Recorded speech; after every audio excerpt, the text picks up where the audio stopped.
Por muito tempo ouvimos falar que o Brasil não tem história, que não temos heróis, que não conhecemos nem sequer os nossos bisavós. Hoje lançamos o penúltimo episódio da série Brasil, A Última Cruzada. Essa série promete levar luz aos grandes erros e acertos que nos formaram. Fazemos isso porque acreditamos que a única forma de transcender a nossa própria experiência e superar a realidade que nos é imposta é descobrindo do que somos feitos, é conhecendo a experiência acumulada de nossos ancestrais. O capítulo O Último Reinado nos aproxima do encerramento de um ciclo que marca para sempre a história do Brasil Paralelo. Graças à sua confiança, milhares de pessoas despertam todos os dias como brasileiros. Reacender essa chama é o primeiro passo para irmos em busca da mudança. Mas não paramos por aqui. Temos ainda um longo caminho para percorrer e 2018 é um ano decisivo. Se até o momento já alcançamos mais de 10 milhões de pessoas, com seu apoio chegaremos ainda mais longe. Tornar-se membro é algo crucial para que novas séries surjam e para que novos brasileiros despertem das falsas narrativas e sigam em busca de um país melhor. E hoje, junto com esse próximo capítulo, lançamos uma condição especial para quem quer financiar essa mudança e fazer algo realmente efetivo pela educação.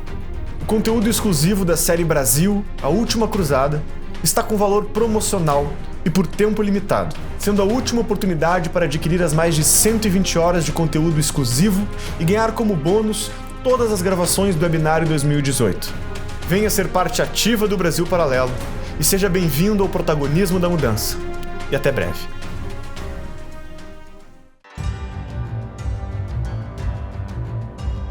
Napoleão reagiu decretando o fechamento dos portos de toda a Europa ao comércio de produtos britânicos.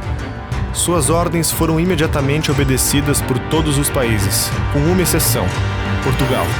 Por esta razão, tropas francesas marcharam em direção à fronteira pronta para invadir o país e destronar o seu príncipe regente. E Dom João tinha duas alternativas amargas e excludentes. A primeira era ceder às pressões de Napoleão e a segunda, aceitar a oferta dos aliados ingleses. Portugal foi invadida por 50 mil soldados franceses e espanhóis que caçavam a corte, enquanto ela zarpava rumo ao Novo Mundo e os deixavam a ver navios. 48 horas depois de desembarcar no Rio de Janeiro, organizou seu novo gabinete e fundou o primeiro ministério. Foi no dia 13 de maio de 1817 que o filho de Dom João VI, descendente da Casa de Bragança, casou-se com a princesa austríaca. Em Portugal, alimentava-se a esperança de que terminava a guerra com Napoleão, levando Dom João VI a finalmente tomar a decisão de voltar sozinho para Portugal, deixando seu filho como regente do Brasil. Ele diz: nós estamos vendo que o Brasil, as pessoas estão pegando em armas, estamos tendo problemas. Tanto José Bonifácio quanto Leopoldina desejavam a permanência de Pedro no Brasil. Ambos acreditavam que, se caso o príncipe voltasse para Lisboa, o país não seria capaz de resistir ao furor revolucionário. No dia 9 de janeiro de 1822, Dom Pedro do Paço Imperial dirige-se a um público apreensivo para proclamar a sua permanência no país. Ele cria a ideia de estabelecer um império no Brasil, ou seja, como se fosse uma quebra. E o Brasil se tornou independente e não tinha uma ordenação jurídica, é claro. O José Bonifácio redige pelo menos uns 200 documentos oficiais. O império era simplesmente... ele é o império, ele fica lá quieto, parado. O Dom Pedro faz o quê? Bota o exército, fecha a Constituinte e exila os Andradas. Acabou, agora não vai ter mais isso. A popularidade de Dom Pedro estava deteriorada. Os conflitos políticos que ele se envolvia e o seu caso extraconjugal com Domitila tivesse a sua reputação manchada. Dom João falece por causas misteriosas, restando a Pedro abdicar do trono em favor de sua filha mais velha. Pedro parte para a Europa, entregando sua carta de abdicação para que seja lida aos brasileiros. E na França ele começa a armar um plano para invadir Portugal e destronar o irmão. No mesmo ano em que assinou a rendição do irmão, a guerra cobraria o seu preço. Marcariam o fim da trajetória do homem que tornou o Brasil independente. Ele nunca encontraria paz, tranquilidade de alma se José Bonifácio negasse o último pedido que ele tinha, que era o de que ele fosse o tutor do Pedrinho, Pedro II.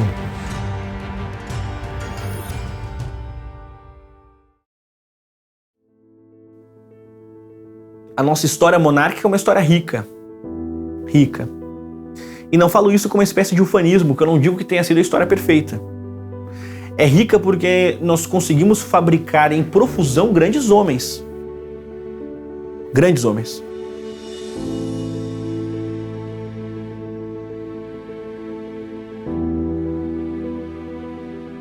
Menino que nasce pobre, órfão de mãe. Ele torna o Brasil, naquele momento, participante ativo da grande cultura do Ocidente. E Carlos Gomes, com a sua arte de vanguarda, ele deixa o Brasil presente no alto legado da cultura.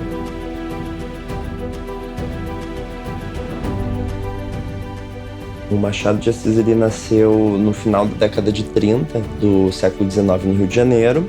E o Machado tinha um agravante de ser um mulato em um país que passa muito por essa questão da cultura escrava. Também alguém que se torna órfão de mãe muito cedo. E ele, digamos, não teve nenhum tipo de instrução formal como a gente esperaria. O que acaba sendo interessante se a gente pensa que ele é o maior escritor brasileiro até hoje.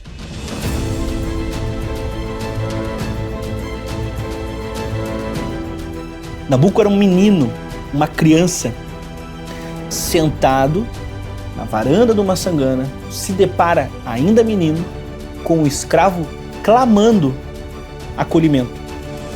E Nabuco, quando enxerga o clamor daquele escravo, ele enxerga o clamor de um país. São figuras importantíssimas da história do Brasil, que são pouquíssimo exploradas, infelizmente, e por enquanto espero que isso mude, espero que a gente consiga fazer com que isso mude para as próximas gerações.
Agora o Brasil, uma nação independente e soberana, tinha um longo futuro pela frente.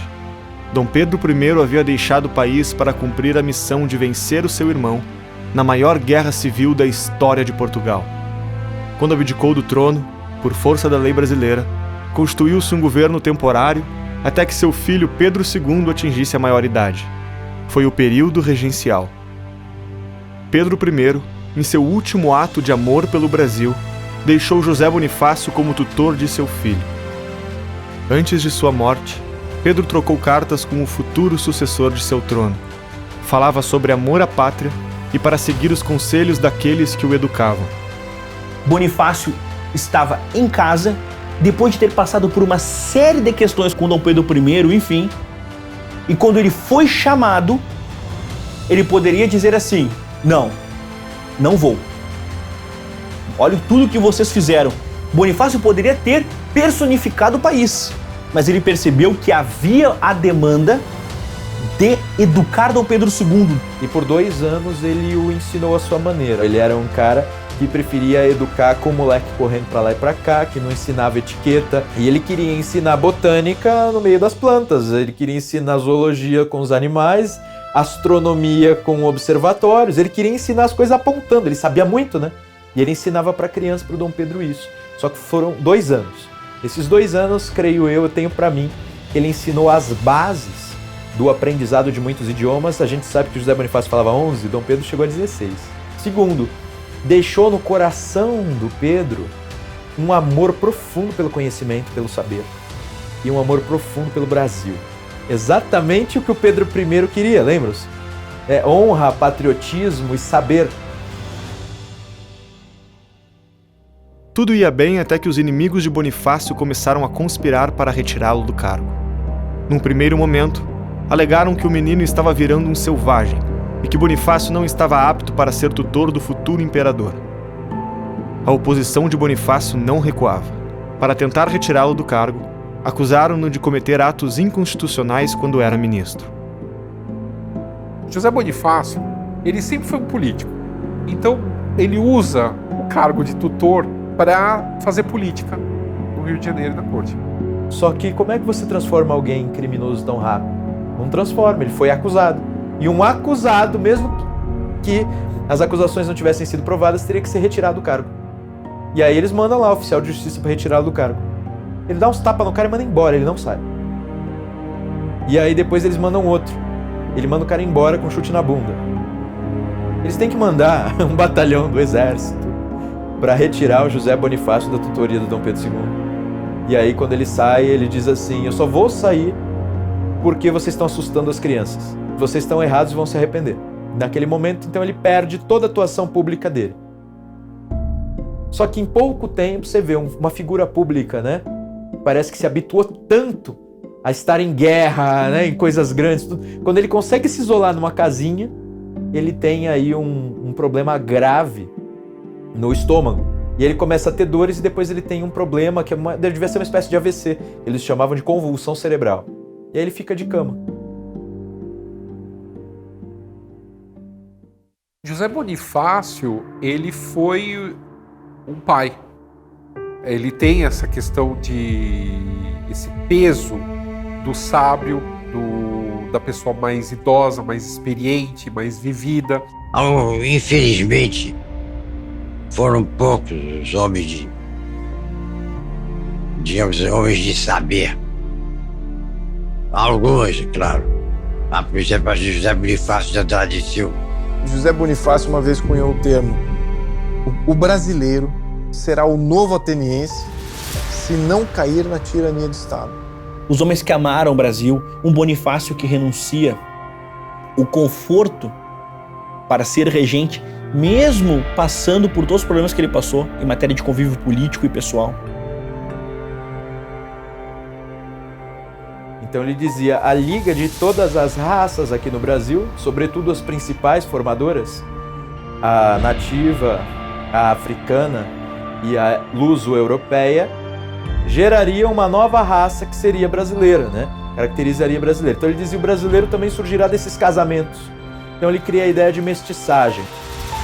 Ele via essa grande possibilidade, esse grande potencial do Brasil, de ser uma grande potência influente.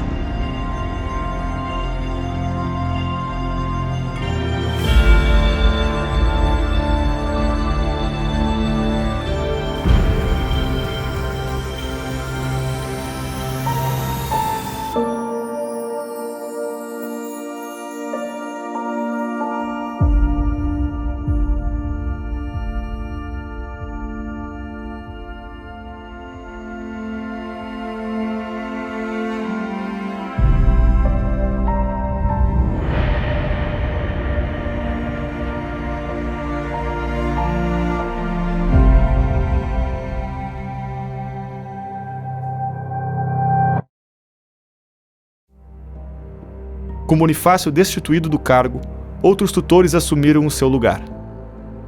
Pedro, ainda muito jovem, não poderia assumir o trono.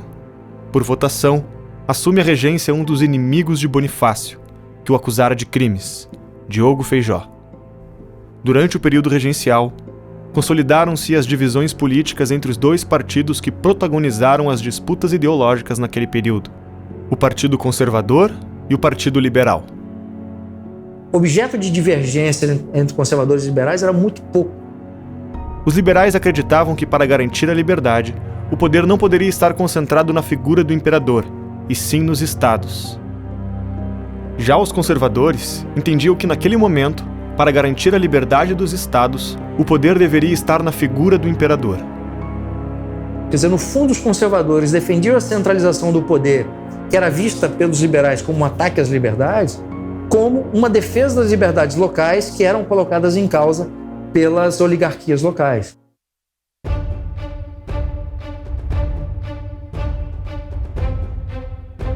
O que acontece no Rio Grande do Sul que faz com que eles decidam quebrar?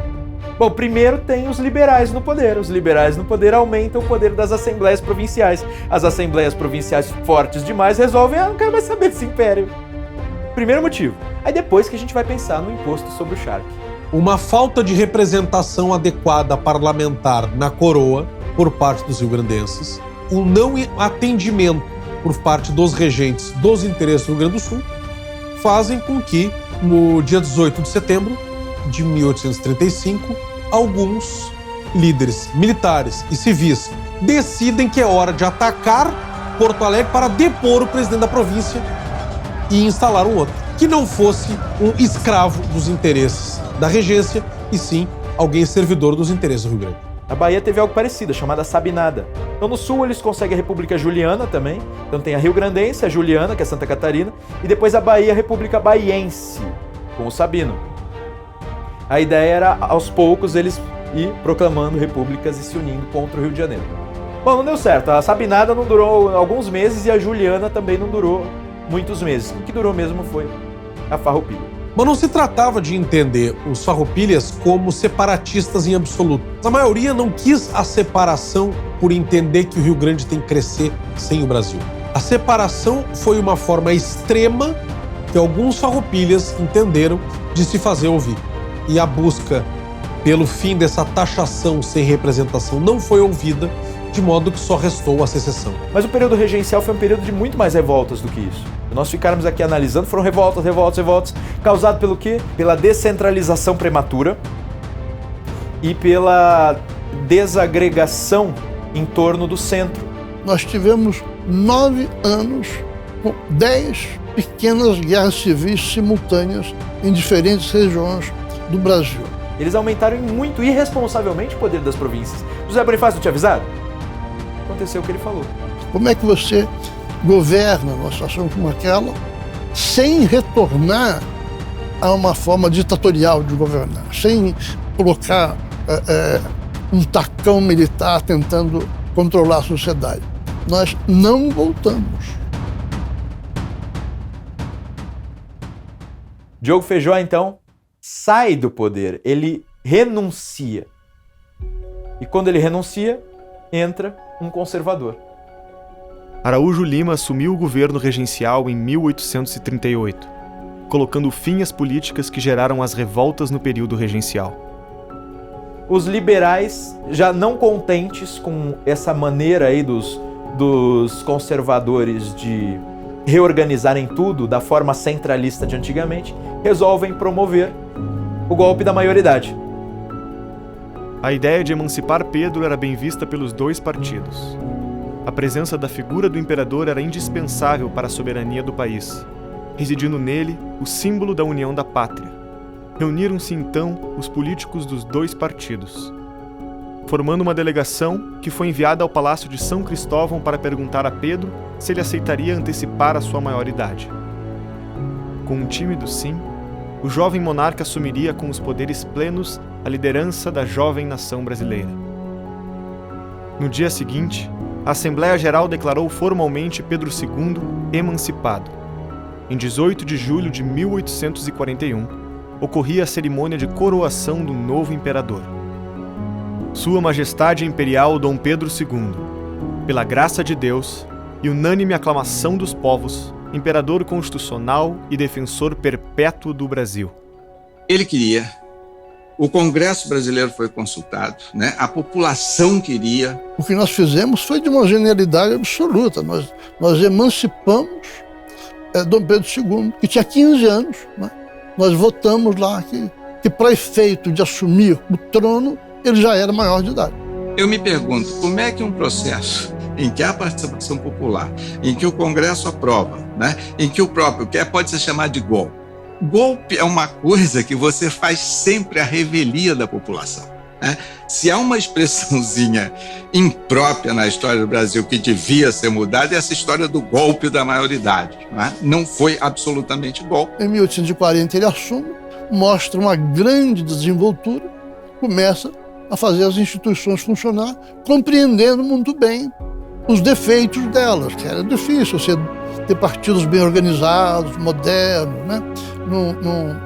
Naquela época. E ele jogava um contra o outro, manobrava daqui, manobrava dali, e foi levando esse bonde que se chama democracia a relativamente bom porto. A necessidade de amadurecimento de Dom Pedro II levou ao arranjo de um casamento dinástico com um membro de uma família real europeia. O reino das Duas Sicílias ofereceu a mão da princesa Teresa Cristina. Encantado com o retrato que lhe foi enviado, o imperador aceitou o matrimônio. Casados, o casal real veria seu primeiro filho morrer de forma prematura. Não demoraria muito para nascer uma nova herdeira para o trono brasileiro, a princesa Isabel. As revoltas independentistas estavam praticamente pacificadas por todo o país.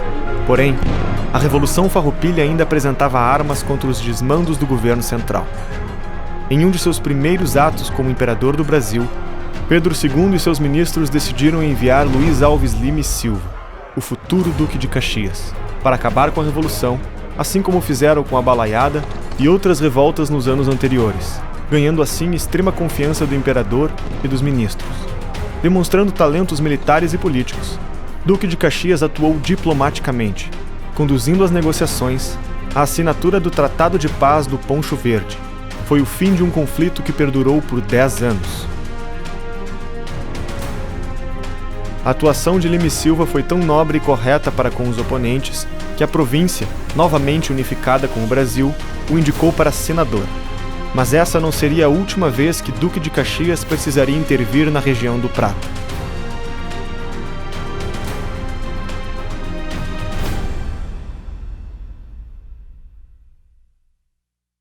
Em 1847, nós criamos um cargo chamado Presidente do Conselho de Ministros, ou seja, primeiro-ministro. Nós nos tornamos um regime parlamentar. O cargo de presidente do Conselho de Ministros representava pouco desgaste à figura do imperador. Em vez de ter de nomear todos os ministros pertencentes ao gabinete do governo, nomeava apenas o presidente do Conselho. Era este quem deveria escolher os demais membros do ministério. Desta maneira, liberais e conservadores tinham mais poder de ação, podendo debater suas visões de governo. Posteriormente, conforme o Dom Pedro foi se transformando em alguém mais maduro, ele ia variando entre conservadores e liberais. Como ele formava um gabinete? Ele nomeava o presidente do Conselho de Ministros, que por sua vez nomeava os ministros. Quando ele percebia que aquela política não estava bem encaminhada, ele os retirava do poder e dava lugar ao outro grupo. O imperador, porque tinha um poder político permanente, portanto não precisava se preocupar com a eleição, podia ver a política de uma maneira muito mais profunda. Ele não precisava entrar nas filigranas da política, não precisava entrar nas mesquinharias da política para defender, por exemplo, as liberdades. E foi sobre o regime parlamentar, muito mais civilizado, muito mais flexível do que o presidencialismo adotado em todas as repúblicas hispânicas, né, que nós nos desenvolvemos durante o século XIX. Isto foi uma mão na roda, sabe? Isto nos poupou de grandes dissabores, desses caudilismos todos, dessas lutas internas que esses países quase todos tiveram. Né? Compara o Brasil com outros países e vê se nós não tínhamos um modelo justo comparado aos outros, comparado com as tiranias republicanas que se fizeram no México, na Argentina, nos outros países, Peru, e as grandes massacres que aconteceram naqueles países. Bom, o segundo reinado ele tem muitas características importantes, mas entre elas nós precisamos focar até um pouco na figura do Dom Pedro. Era uma pessoa extremamente sensível, voltado para as artes, um intelectual, falava vários idiomas, falava francês correntemente, inglês bem, alemão bem. Ele dizia que a imprensa se combate com a própria imprensa, ou seja, isso é uma frase que eu gosto de citar, porque mostra uma visão dele em relação à importância do debate democrático. Então você vê ainda todos aqueles valores, né, em Dom Pedro II. Você vê os valores do estudo, o valor da liberdade de expressão. Gostava de novas tecnologias e ciência, então ele queria o Brasil na dianteira dos processos científicos e das novidades e tal. E falam assim, se tivessem congregado no mesmo homem Dom Pedro I e Dom Pedro II, nós teríamos tido o grande monarca da história da humanidade.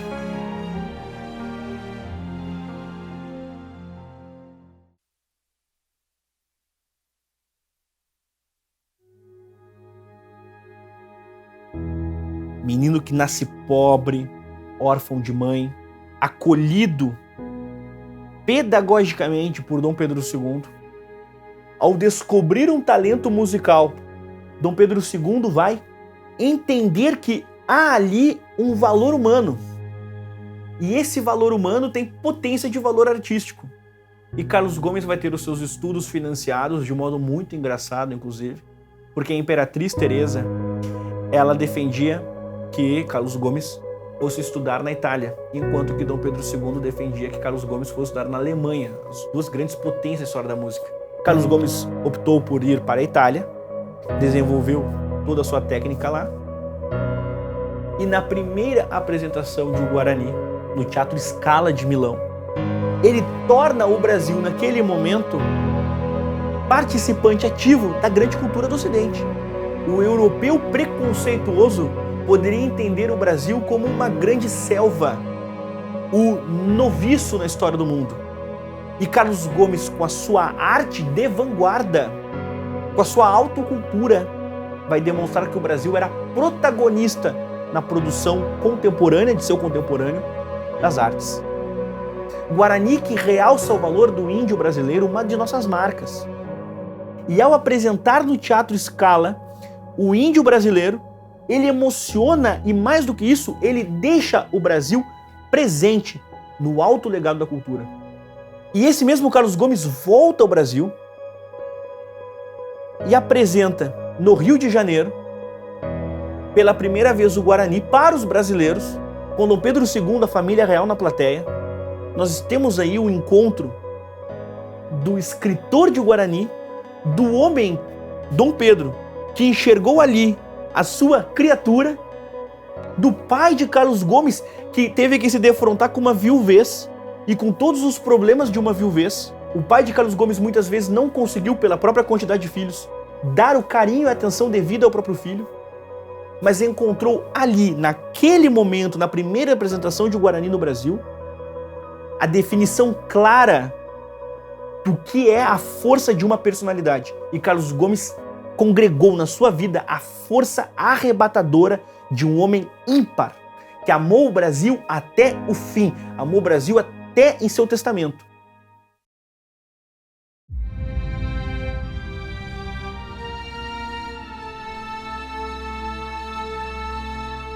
A formação da identidade nacional teve dois grandes momentos: a Batalha de Guararapes e a Guerra do Paraguai, que foi uma onda de entusiasmo bélico como nunca se viu. Porque nos outros países, sobretudo na Argentina, houve uma grande resistência à guerra. No Brasil, não sei porquê. Houve uma onda de entusiasmo bélico e isso sedimentou naquele momento a unidade nacional.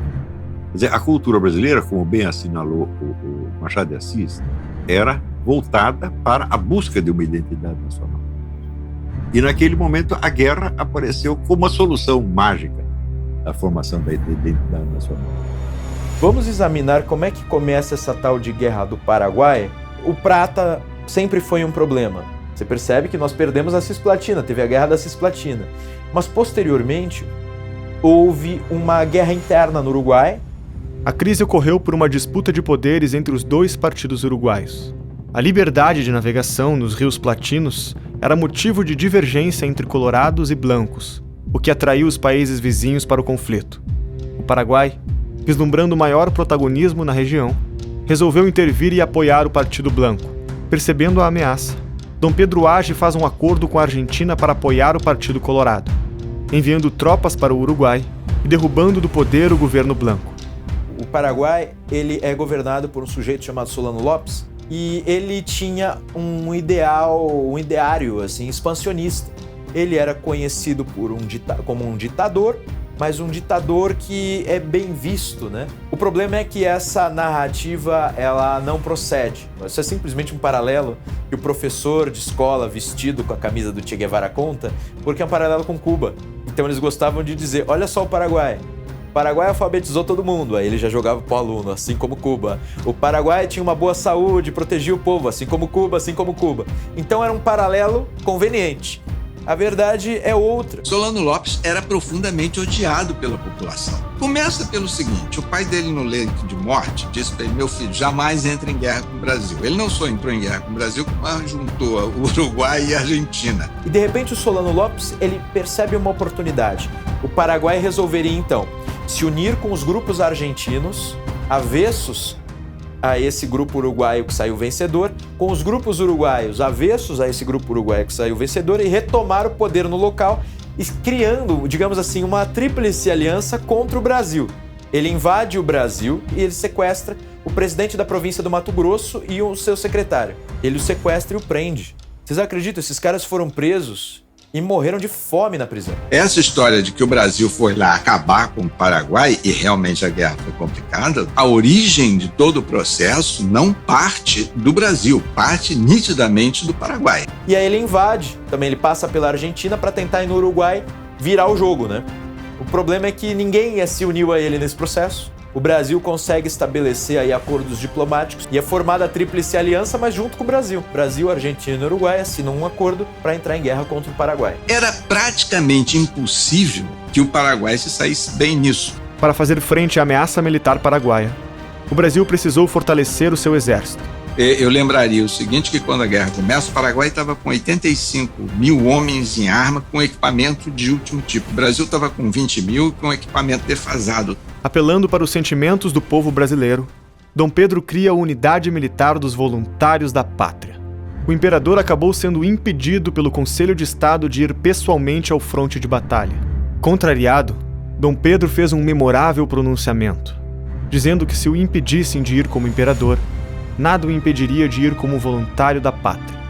O monarca ficou conhecido popularmente como voluntário número 1. No comando de uma tropa de voluntários da pátria estava o então Major Deodoro da Fonseca. O militar se destacou na guerra por seus atos de bravura, recebendo a Imperial Ordem do Cruzeiro. Posteriormente, seria promovido de cargo até chegar a marechal e presidente da província do Rio Grande do Sul. Não resistindo ao ímpeto das potências aliadas, as forças paraguaias foram dizimadas. Mais da metade da população paraguaia pereceu na guerra.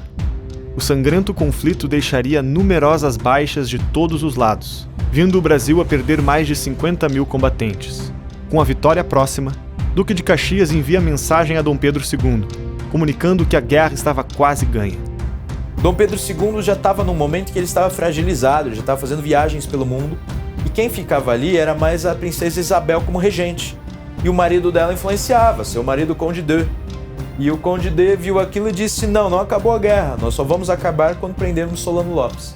E aí ele mesmo vai pessoalmente aos locais de guerra, conduzir todos os procedimentos bélicos para não parar a guerra. O Conde d'Eu tem um mérito na Guerra do Paraguai, que foi um de nossos melhores soldados. Em março de 1870, o José Francisco Lacerda, um dos voluntários da pátria, conhecido como Chico Diabo, desferiu um golpe de lança no ditador paraguaio Solano Lopes.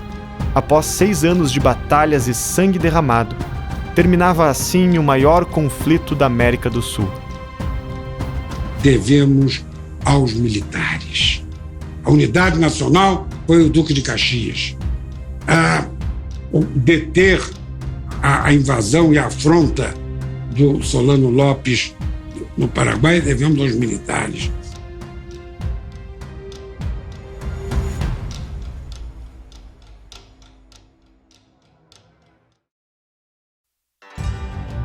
A vitória sobre Solano Lopes na Guerra do Paraguai resultou o ápice do progresso ao Império.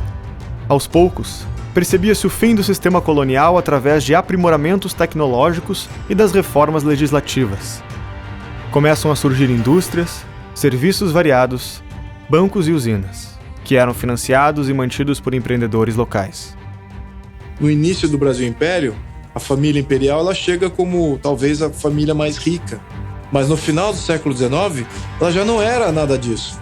Haviam brasileiros mais ricos do que a família imperial. Então, houve um grande sucesso econômico aí, porque houve uma transferência não só de poder político, mas de poder econômico. O declínio da cultura açucareira tradicional no norte do país coincidiu com o apogeu do café, no centro-sul, revelando na hegemonia paulista uma nova força na balança do poder nacional. Será nessa conjuntura que surgirá a personificação do projeto de industrialização do país, na figura do gaúcho Irineu Evangelista de Souza, o Barão de Mauá. O Barão de Mauá foi o maior empresário que o Brasil já conheceu. Ele ficou rico usando essa particularidade do trabalho, de empregar o trabalho assalariado e a sua capacidade de gerar negócios e acumulação num ritmo maior do que a produção escravista. Inovações como estradas de ferro, iluminação a gás, encanamentos de esgoto e a indústria naval foram alguns dos diversos investimentos arrojados. A renovação urbana toma espaço. Ruas largas, hospitais e prisões, pontes e túneis, elevadores e bondes passam a fazer parte do cenário urbano. Com o transporte, as cidades crescem e evoluem. Engenheiros como André Rebouças tiveram grande participação nas obras, e em especial na luta pela substituição da mão de obra escrava por uma assalariada. A popularidade do imperador era maior do que nunca, e a reputação internacional do Brasil melhorara graças à estabilidade política e ao potencial de investimento apresentado. Nós tivemos aí uma economia pujante ao final do século XIX. Uma marinha mercante vastíssima e de respeitável, um sistema político de respeito, que se fazia respeitar em todos os cantos do mundo. Vivíamos aí uma belle époque brasileira. O Império era visto como uma nação moderna e progressiva, sem equivalentes nas Américas. O país contava com linhas telegráficas, articulando todas as capitais e cidades mais importantes. A cidade de Petrópolis ganhou um destaque pela arte e pela beleza. E é nesse ambiente que a cultura brasileira florescia. A música e a literatura coloriam o imaginário popular.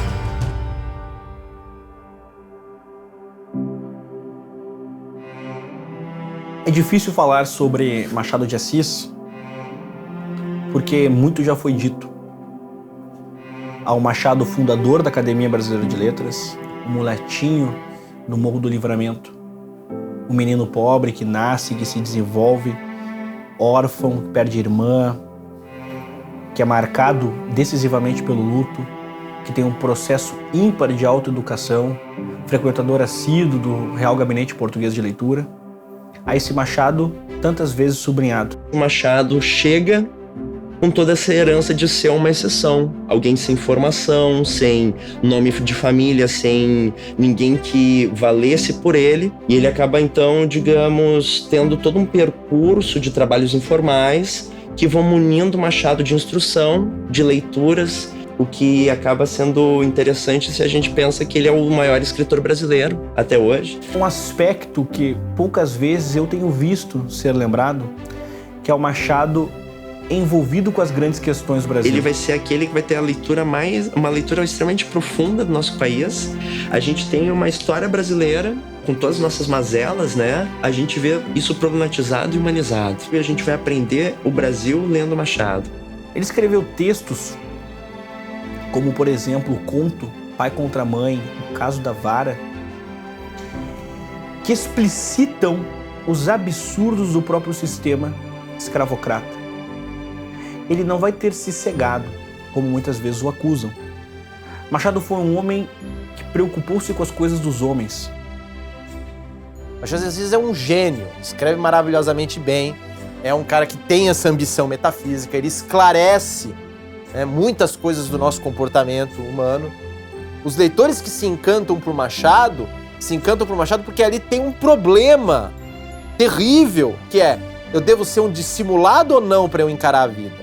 A pergunta que Machado fez à sua alma não foi porque sou negro, mas porque nasci. Era essa a angústia de Machado. Era uma angústia humana, não uma angústia social.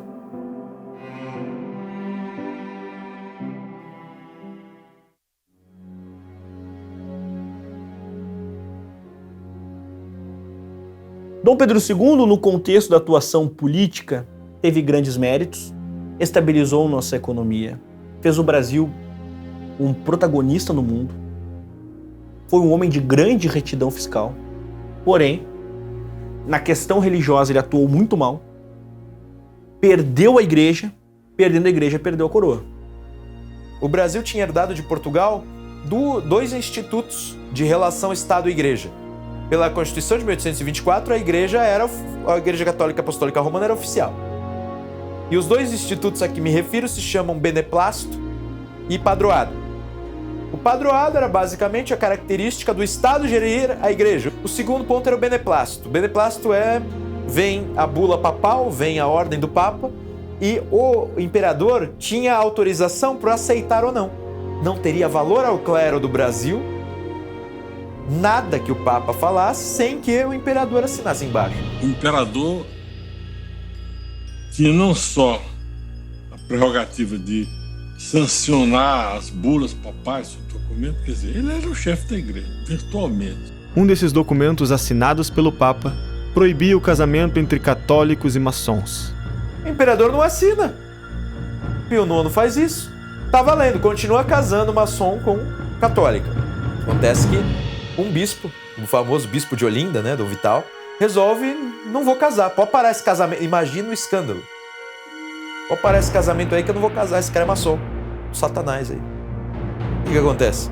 Acabou, aquilo foi um escândalo tremendo. Em 2 de fevereiro de 1873, Dom Vital, em uma carta pastoral, nega a legitimidade de se exigir o beneplácito. Desta forma, o bispo incorreu em 2 dos crimes que estavam tipificados no Código Criminal do Império: recorrer a uma entidade estrangeira e desobedecer às ordens do imperador. Dom Pedro II sabe o que faz? Prende o Dom Vital e submete a trabalhos forçados. Daí os católicos começam a ficar contra ele. E aí surge uma treta. Católico fiel mesmo e os maçons. Maçonaria e igreja começam a brigar. E foi uma coisa horrível, porque você vê, os 2 imperadores, mas principalmente o segundo, eram um sujeito anticatólico. Não tem como negar. Quando começou o Brasil independente, o Brasil tinha 3.000 monges. Quando terminou o Império, tinha 8. Porque tinha lei que proibia que os superiores das ordens religiosas viessem fiscalizar o que estava acontecendo ali. Então, assim, tinha padre com 3 amantes, padre com 20 filhos, né? E, de certo modo, é uma situação que o próprio governo protegia, não deixando os superiores fiscalizarem. Nesse meio tempo, o gabinete do primeiro-ministro é substituído. Com a situação se agravando, Dom Pedro deposita sua confiança no homem que tanto lhe servira em conflitos pesados. Duque de Caxias apenas aceitaria o cargo com uma condição.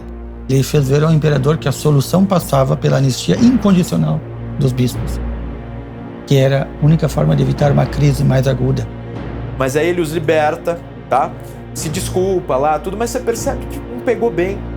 Então você já tem aí um setor considerável do clero e de fiéis contrários a Dom Pedro e à monarquia. Isso foi um erro monstruoso cometido pelos imperadores. Mas isso acabaria por se virar contra eles mesmos.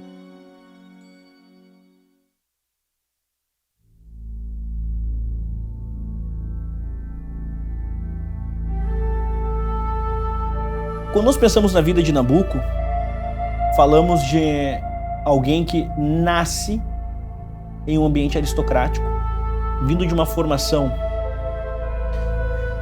muito ligada à elite econômica do próprio tempo.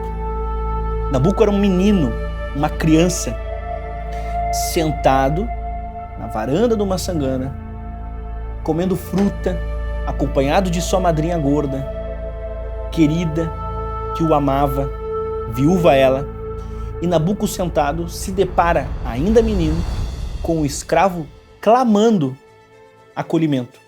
Acolhimento de sua madrinha, que tinha fama de boa senhora. Ali Nabucco percebe a realidade do Brasil.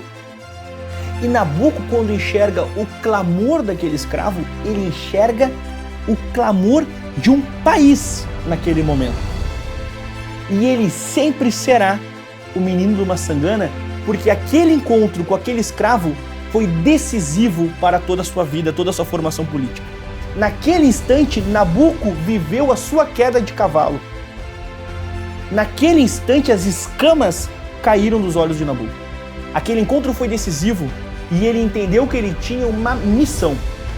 E essa missão não era apenas com o escravo que clamou acolhimento, mas era com os escravos e com os problemas sociais de nosso país. Tanto é que, mesmo morando longe, ele nunca esqueceu os nossos dilemas. Nabucco, quando começa a sua formação já maduro, ele busca defender quem? Escravos. É perene o impacto do Maçangana dentro dessas suas primeiras atividades profissionais.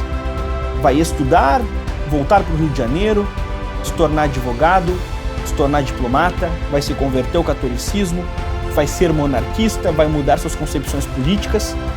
Tudo isso sem nunca esquecer o momento que o sempre menino do Maçangana viveu naquela escada.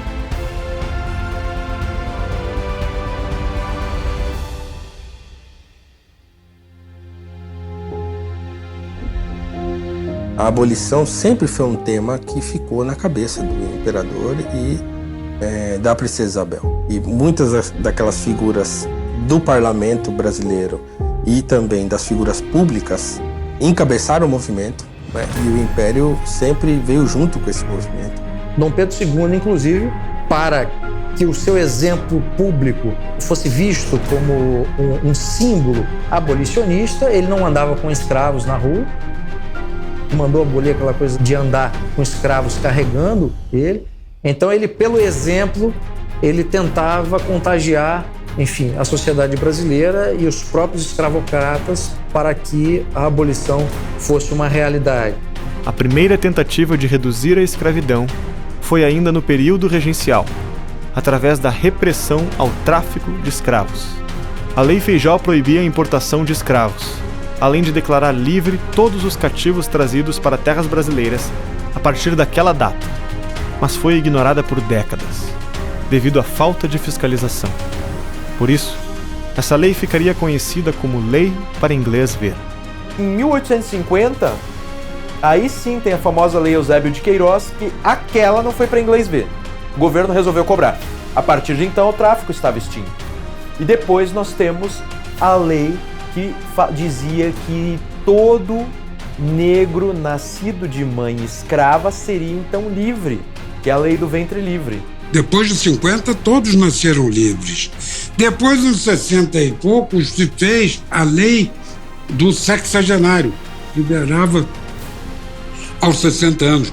Com a Guerra do Paraguai, se alforriou aqueles que se apresentaram para lutar pelo Brasil. E isso é uma coisa que mostra que houve um cuidado no sentido de encaminhar uma solução a médio e longo prazo. Pode se perguntar o seguinte, bom, mas se o imperador, Dom Pedro I, Dom Pedro II, tinham tanto poder, né? O imperador tinha tanto poder, tinha um poder moderador, por que o imperador simplesmente não decretava o fim da escravidão, simplesmente com uma canetada não fazia isso? A abolição era uma causa social, era uma causa popular, mas ao mesmo tempo era uma causa que você, ao defendê-la, tinha muito a perder. Em meio ao extenso debate das ações abolicionistas, a opinião pública e a classe política se dividiam entre aqueles que eram contra a abolição e os que eram a favor. Havia ainda um terceiro grupo, que vislumbravam uma abolição gradual, a fim de não gerar crise por falta de mão de obra na lavoura. O Brasil, de forte tradição agrária, possuía em seus fazendeiros um setor importante da sociedade. Seus poderes de influência perante a coroa eram fortes, e o fato de a economia estar baseada neles lhe assegurava que suas opiniões teriam valor aos ouvidos do imperador.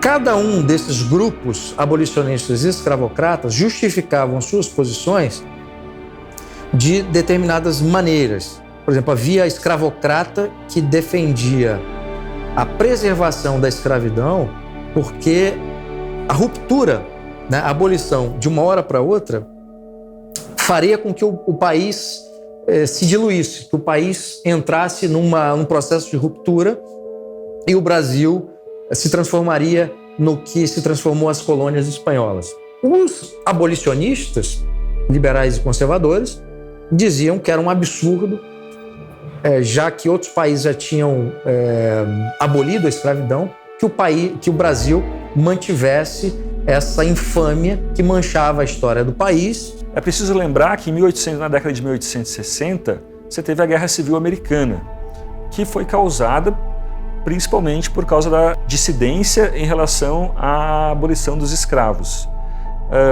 Quer dizer, os brasileiros, os líderes brasileiros, olhando para os Estados Unidos, pensando, bom, a gente não quer destruir o nosso país como ocorreu nos Estados Unidos. Então vamos tentar agir com prudência nessa questão, vamos tentar fazer uma reforma gradual para abolir a escravidão.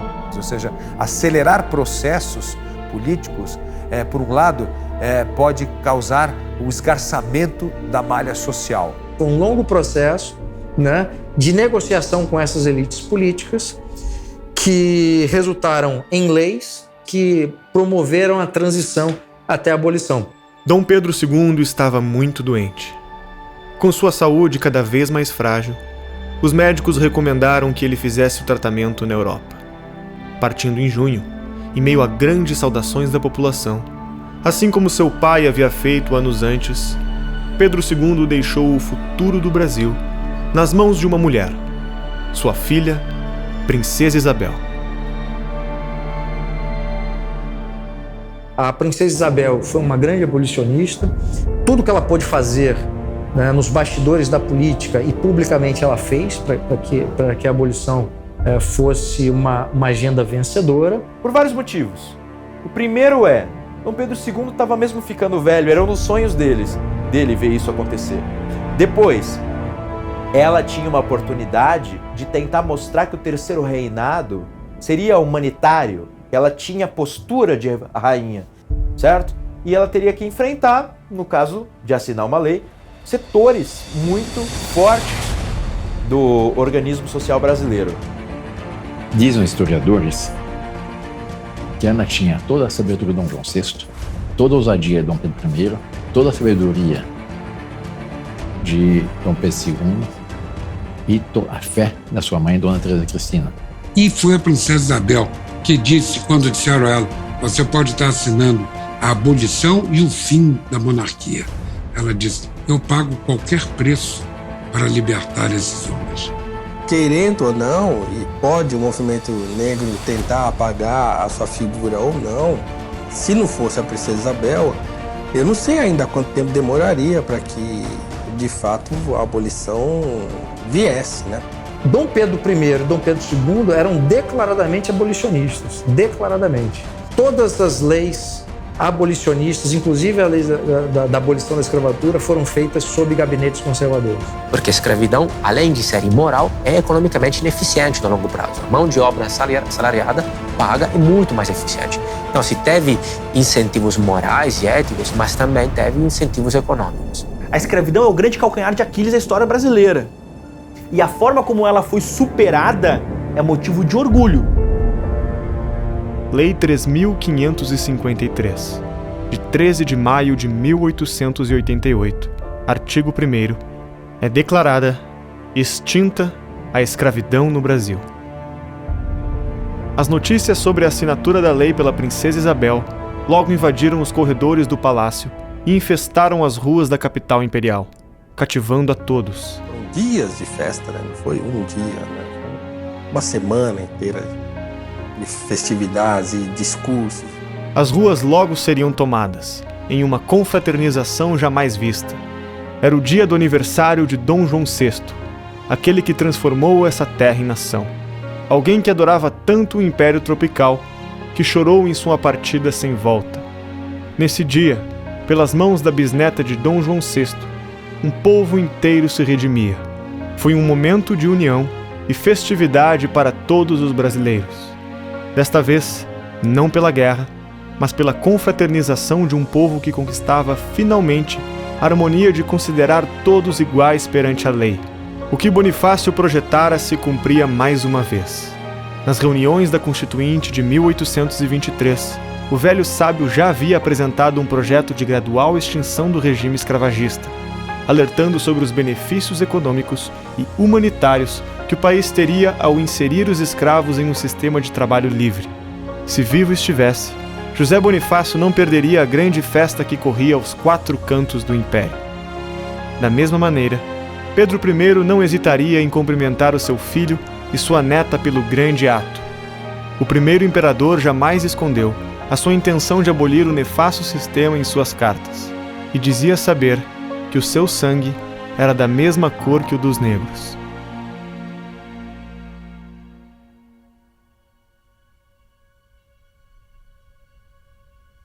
Os jornais da cidade espalhavam as proclamações de festa que durariam uma semana. Missas, bailes, passeatas e fogos de artifício tomaram o Rio de Janeiro por vários dias. Machado de Assis, cujos avós paternos eram escravos, declarou em sua coluna do jornal Gazeta de Notícias que fora o único dia de delírio público que lembrava ter visto. De fato, foi o maior evento do Segundo Reinado. Reuniu um número de pessoas absurdo. Você vê até na fotografia, tem lá, você vai vendo o nome, esse, Machado de Assis, você acha todo mundo lá. É através do ato de Isabel que os grandes personagens da história se encontraram. Os meninos que cresceram no Brasil agora viam seu apogeu. Os diferentes caminhos e formações os levaram a se reunir na gloriosa redenção. Todos os esforços que os projetaram para o mundo se ofuscam ao estarem presentes em tão solene celebração. Em reconhecimento à abolição, José do Patrocínio funda a chamada Guarda Negra, um grupo militar formado por ex-escravos para combater os ativistas contrários à monarquia, a Isabel e à abolição. Carlos Gomes compôs a grande ópera Lo Schiavo, em homenagem a Isabel, um grande sucesso na época. Isabel foi condecorada com a Rosa de Ouro pelo Papa Leão XIII, vindo a ser a única brasileira a receber a honraria. Quando formou a Sociedade Brasileira contra a Escravidão em 1880, Joaquim Nabuco, junto com José do Patrocínio e André Rebouças, se imbuiu do dever moral de combater a grande mancha que toldava o sol brasileiro. O destino selado por nossos homens não fez justiça aos erros do passado, mas desobstruiu a garganta que agora gritava: liberdade.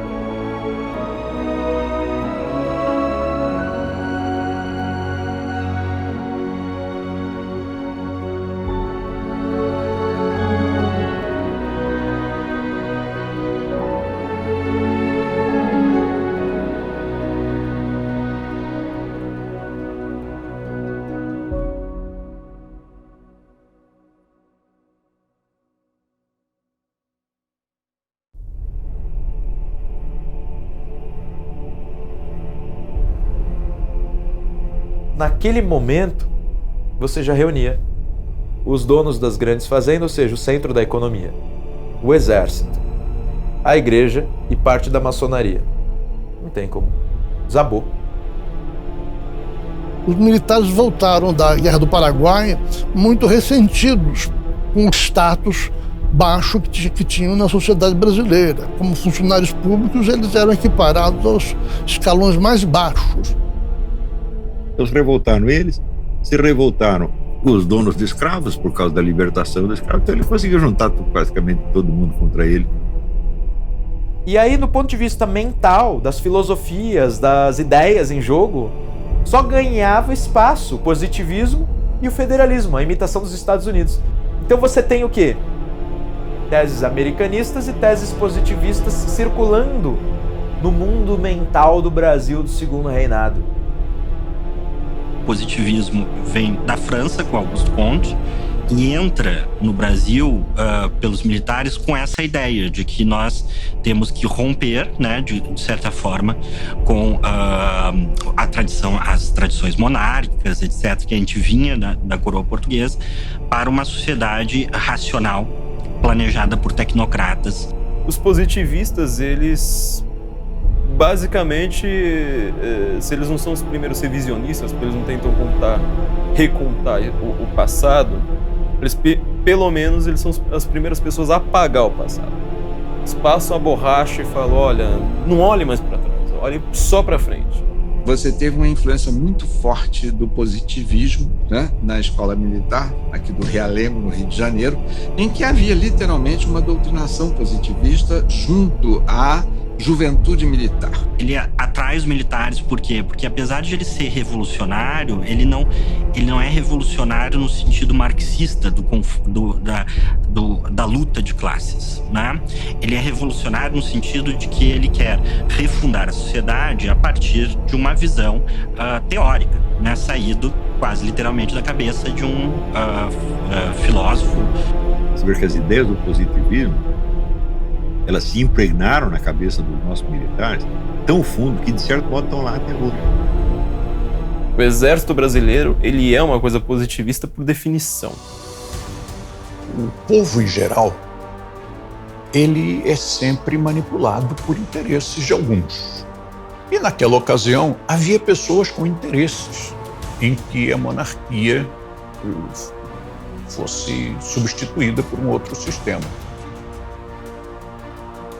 A história é uma grande galeria de quadros, onde há poucos originais e muitas cópias.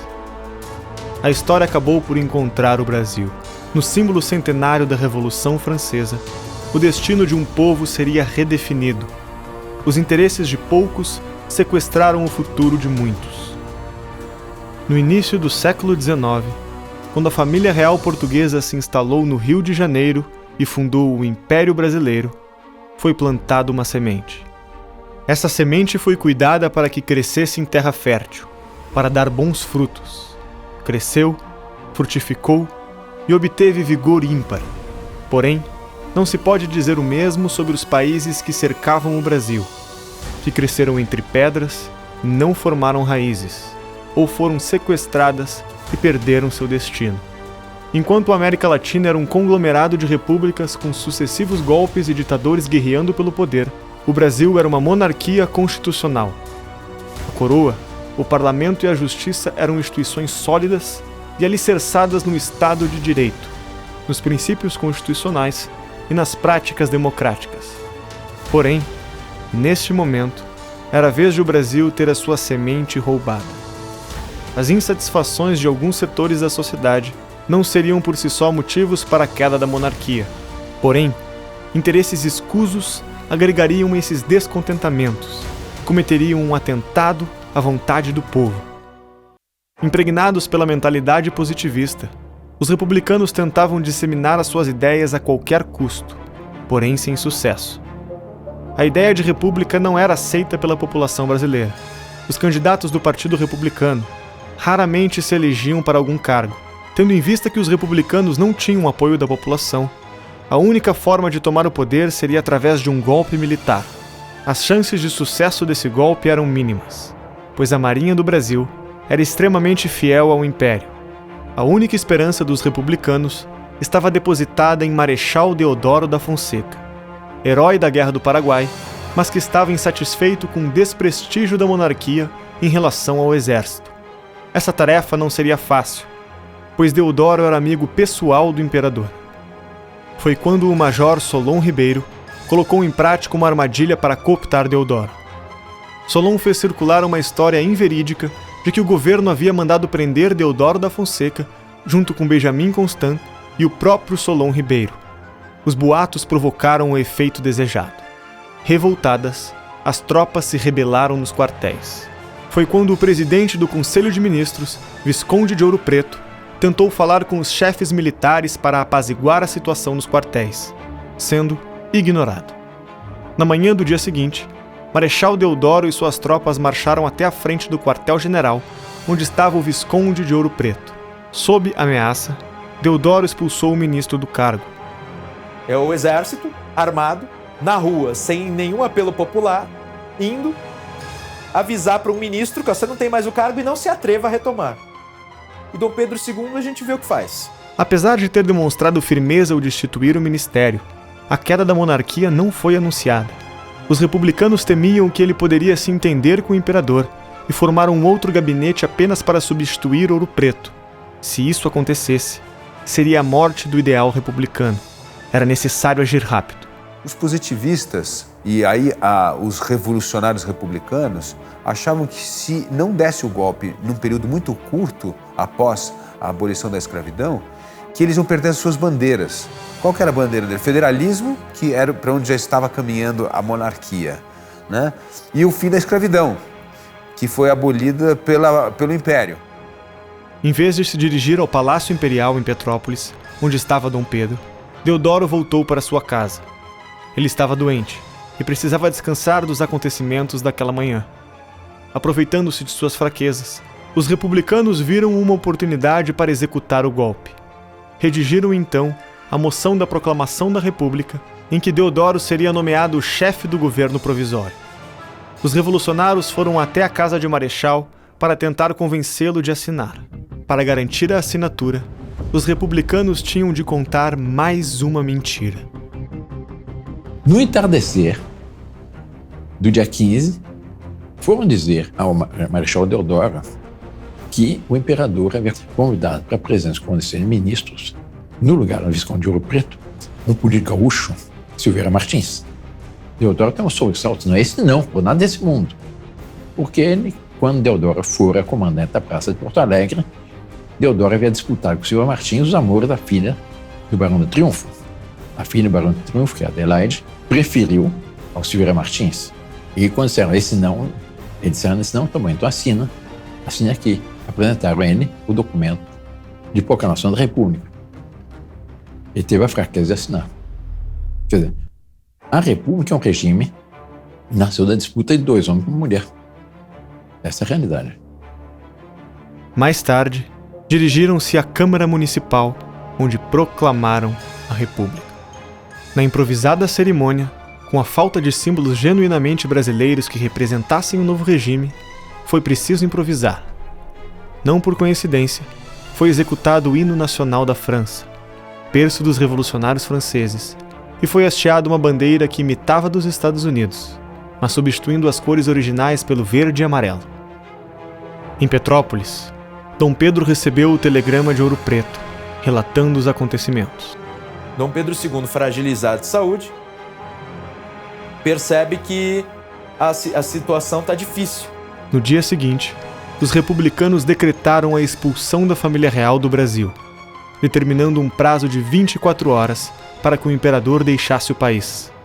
Dom Pedro aceitou o ultimato dos republicanos com frieza, temendo revoltas populares em apoio a Dom Pedro e à monarquia. O governo republicano decidiu antecipar o embarque o mais breve possível. A família imperial foi colocada no navio para ser devolvida à Europa às 3 horas da madrugada, porque os militares tinham muito medo de uma revolta popular se o povo soubesse o que realmente estava acontecendo. Acabaram deportando a família real e rompendo completamente os laços que nos mantinham com a coroa portuguesa. Nascia assim o regime republicano. Às pressas, escondido, em meio a trapaças, mentiras e sem nenhum apoio da população.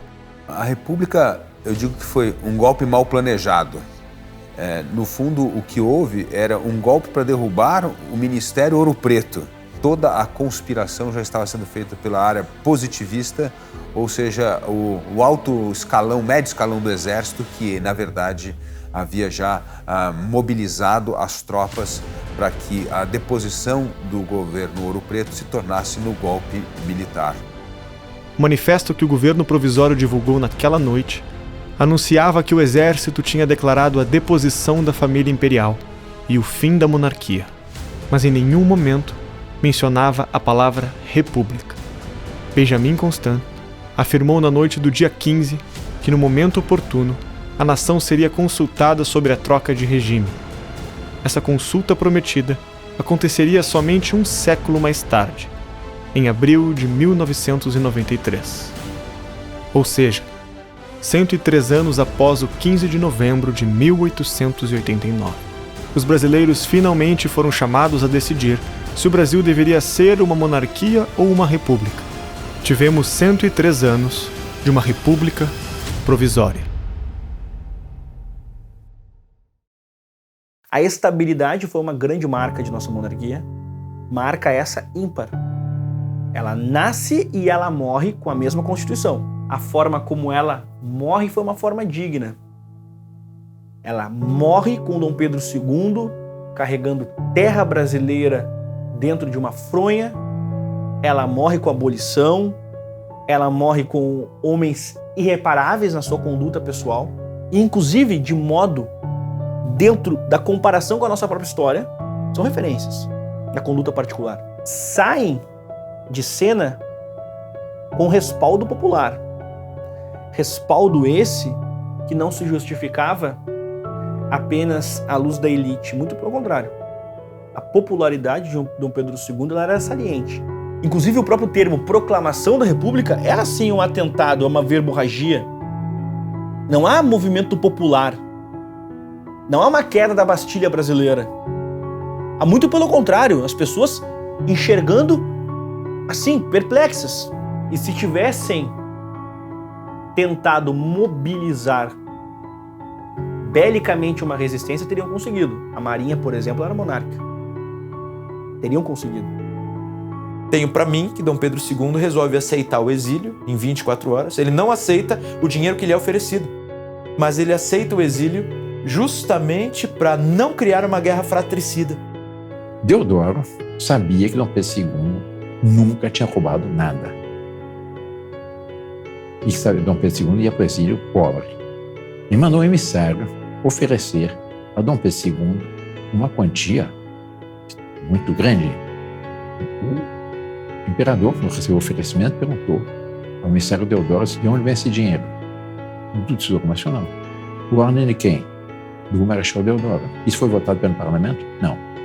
Então não posso aceitar.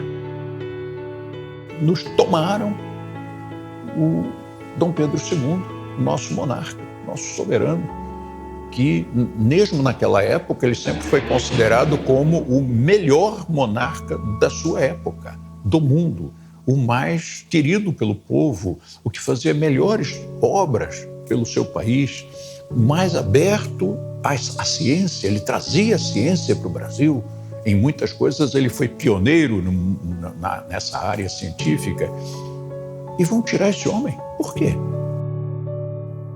O presidente americano da época disse: acabou a única democracia da América do Sul. O presidente americano reconheceu que aquela providência estava extinguindo a única democracia que tinha na América do Sul, porque o resto era tudo terra de tiranetes. O Brasil passou a deixar 4 séculos de legado, tudo aquilo que maturou o pensamento e o desenvolvimento político do país, tanto no seu desenvolvimento constitucional como nos seus grandes debates e toda essa maturidade que foi sendo gestada no século XIX, ficou para trás à luz de uma expectativa de um futuro que até hoje nunca chegou.